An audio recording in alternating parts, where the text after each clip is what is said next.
Gavel सौंपता हूं।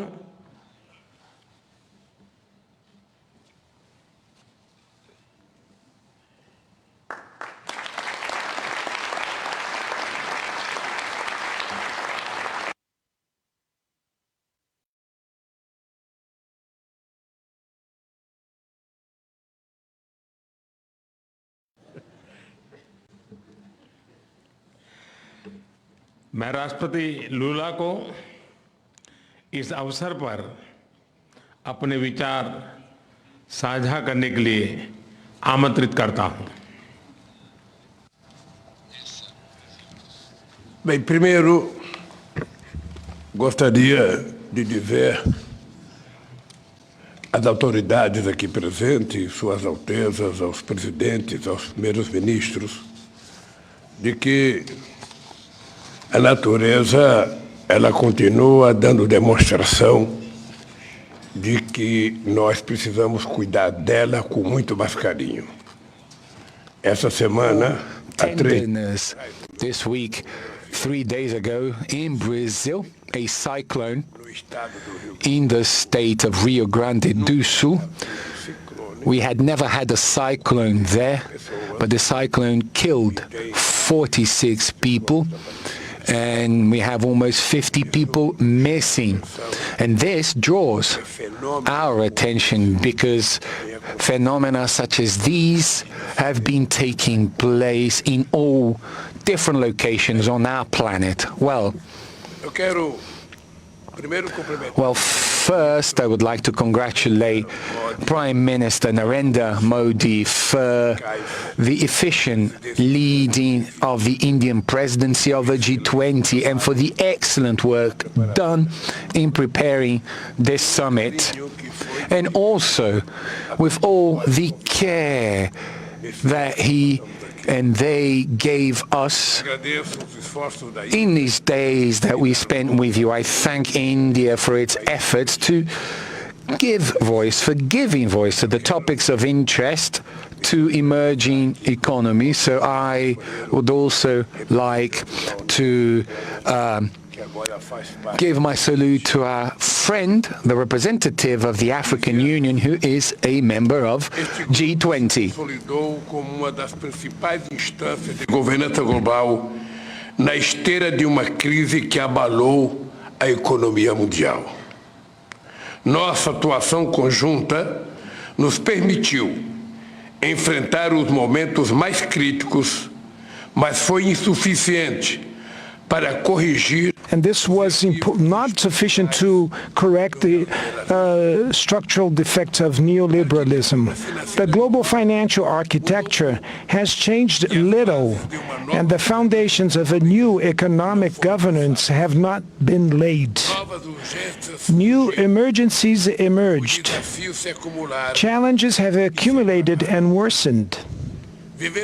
We are living in a world where wealth is more concentrated, in which millions of human beings still go hungry, where sustainable development is always threatened, in which governance institutions still reflect the reality of the middle of the last century. We will only be able to face all these problems if we address the issue of inequality of income, access to health care, education, food, gender, and race, and also of representation is at the origin of all these anomalies. If we want to make a difference, we have to place reducing inequalities at the core of the international agenda.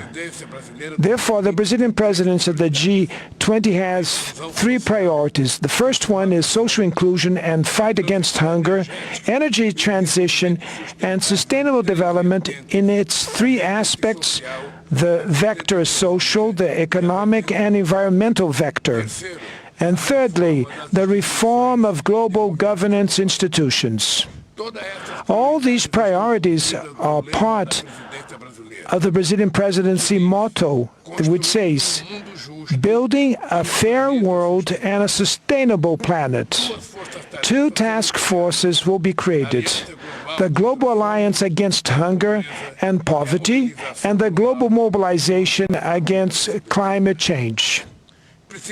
We need to redouble our efforts to achieve the goal of ending world hunger by 2030. Otherwise, we will be facing the biggest multilateral failure in recent years. Acting to fight climate change requires political will and determination from the rulers, as well as resources and technology transfer. We want greater participation of the emerging countries in the decision-making process of the World Bank and the International Monetary Fund. The unbearable foreign debt of the poorest countries needs to be addressed. The WTO must be revitalized and its dispute settlement system must start working again. To regain its political strength, the UN Security Council needs to count on the presence of new developing countries among its permanent and non-permanent members. The international community looks at us with hope because we bring together economies from emerging countries and developed countries in the G20. We represent 80% of the global GDP, 75% of exports, and around 60% of the world's population. To ensure that the G20 acts in an inclusive and coherent manner, Brazil intends to organize work around three general guidelines. First, we will make the political and financial paths work in coordination and in a more integrated way.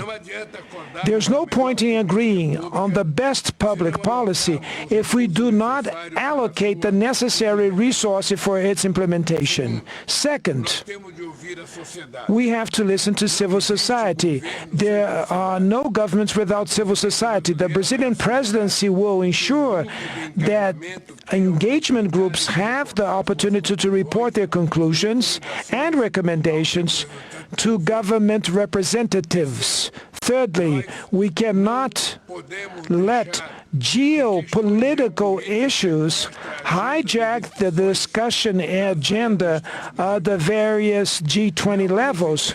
We are not interested in a divided G20. Only through joint action may we face the challenges of our days. We need peace and cooperation instead of conflict. The path that will take us from New Delhi to Rio de Janeiro will require a lot of dedication and commitment from everyone. The technical groups and the preparatory ministerial meetings will be hosted in several cities in all our 5 regions of our country. For that reason, we will welcome the members of the G20 with open arms. And we need effectively the support of all the people here, including the track record of this successful summit meeting that was hosted by our dear country, that is India. I will be very much honored to welcome you all to the Rio de Janeiro summit in November of 2024. And before I hand the hammer here, I would like to thank very much to Prime Minister Modi and to thank to the Indian people for the competence that they had for organizing this event. And I would like to say, Prime Minister Modi, that I personally am very much touched emotionally when I want to pay a homage to our dear Gandhi, that we paid a homage today. Everybody knows that in my political life, Mahatma Gandhi has great meaning because the struggle with nonviolence was a role model that I followed for many decades when I was in the labor movement, and that's why I'm very much touched and emotional and I'd like to thank you for the opportunity to pay this homage that we did today. And I'd like to say to all of you that Brazil will take the chair of the G20, and we will make a tremendous endeavor to manage to at least try to do something as the same that our brothers and sisters from India did. Thank you very much.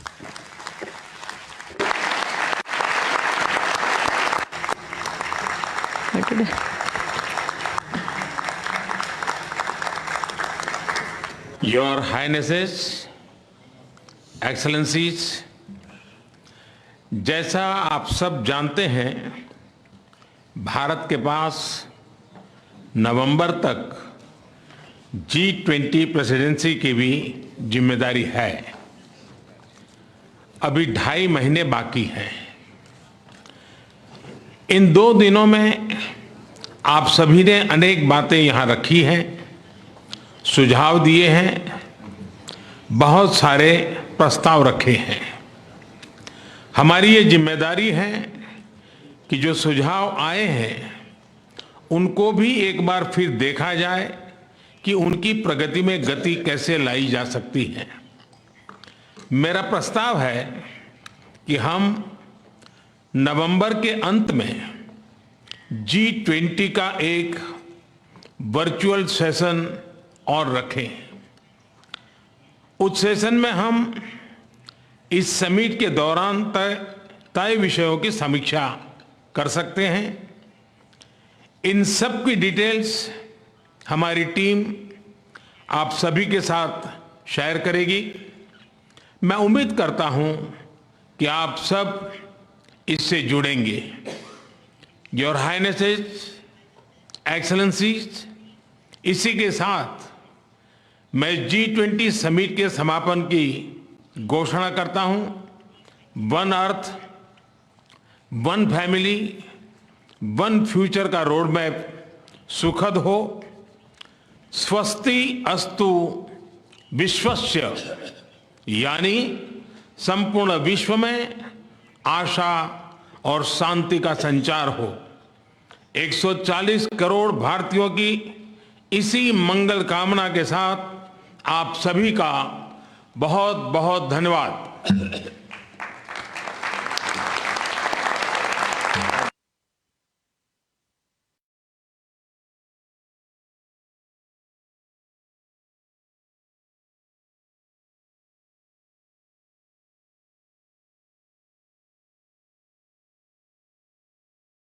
आप देख रहे थे सीधा प्रसारण, और इसी के साथ G20 का जो शिखर सम्मेलन था